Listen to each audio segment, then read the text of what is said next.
Bismillahirrahmanirrahim. Assalamualaikum warahmatullahi taala wabarakatuh. Salam sejahtera. Selamat bertemu kembali.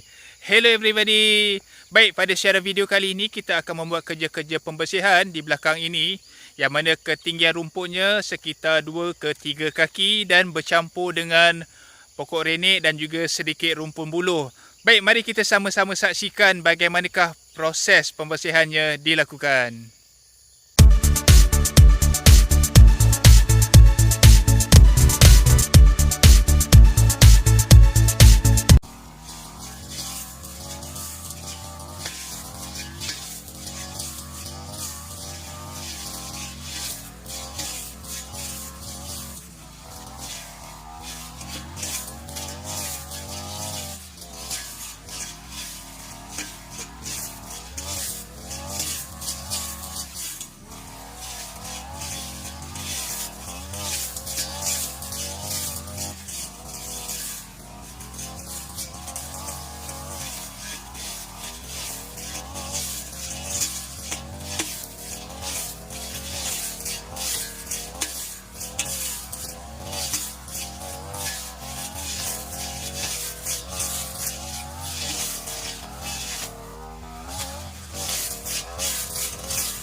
Baik, beginilah hasil akhir selepas kerja-kerja pembersihan dilakukan. Sekian dulu untuk perkongsian pada siaran kali ini. Semoga bertemu lagi pada siaran yang akan datang.